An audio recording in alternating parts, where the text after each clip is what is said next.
Naam, habari ndugu mtazamaji wa ASAM Online TV. Na leo ASAM Online TV imefika katika maeneo ya skuli ya Mkwajuni. Lengo la madhumuni katika idara ya makumbusho na mambo ya kale kueneza elimu na mafunzo mbalimbali yanayohusiana na uhifadhi na utunzaji wa mji wa Zanzibar. Tumepata nafasi ya kuwasikiliza wakufunzi juu ya namna ya lengo la kuandaa mafunzo haya. Tukiwa katika ziara zetu za kuendelea kutoa elimu kwa shule ambazo ziko nje ya mji mkongwe, especially katika maeneo ya mashamba. Leo tumefika katika skuli ya sekondari ya Mkwajuni katika kuhakikisha kwamba tunawapa wanafunzi wa skuli ya Mkwajuni elimu kuhusiana na masuala ya uhifadhi wa mji mkongwe na mambo ya kale kwa ujumla.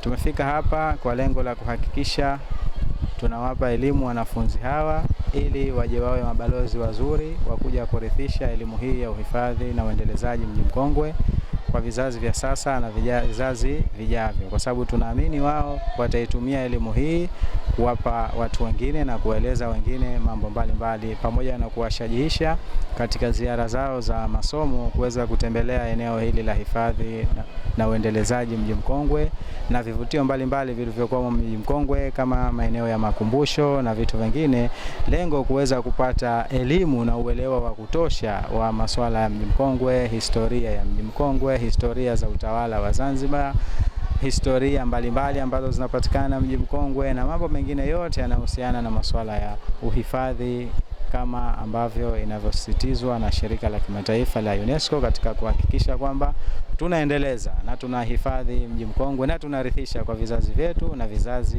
vijavyo kwa maendeleo ya taifa, lakini maendeleo ya dunia kwa ujumla. Huu ni muendelezo wa ziara zetu. Leo tupo katika skuli ya sekondari ya Mkwajuni. Lengo kuu ni kuja kuwahamasisha hawa wanafunzi ili na wao wawe mabalozi wazuri mitaani kwa wanafunzi wenzao ambapo tujabahatika kuonana nao kwa ajili ya kuwapa hii elimu ambayo tuko nao. Sababu kama inavyoonekana kwamba asilimia kubwa ya wageni wanaotembelea katika makumbusho zetu au wanakuja katika mji mkongwe ni wageni, si wanafunzi wala sio wenyeji.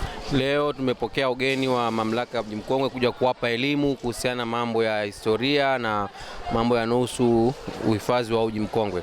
Tuwashukuru sana kwa sababu matumaini yetu kwamba elimu hii itawasaidia vijana wetu katika harakati zao za masomo, hasa miongoni mwao ambao walipata elimu ni wale ambao wanasoma somo la historia. Kwa hiyo wataongezea katika kile ambacho wanajifunza darasani, lakini pia kitawafaa baadaye huko katika maisha yao ya mbeleni huko baada ya kusoma. Asanteni sana, tunashukuru kwa elimu hiyo. Tuwakaribishe tena pale ambapo mnapata nafasi ya kuja ili kutoa elimu zaidi kwa jamii yetu ambayo imetuzunguka na kutanua uelewa wao juu ya uhifadhi wa mji mkongwe na umuhimu wake kwa harakati nzima za taifa letu katika shughuli za utalii. Asanteni. Nimejifunza mingi kupitia mafunzo ya kihistoria ikiwemo beti la ajaibu, mji mkongwe pamoja na Forozani. Saidia katika kufanya mtihani wangu ili kujibu kwa uzuri zaidi.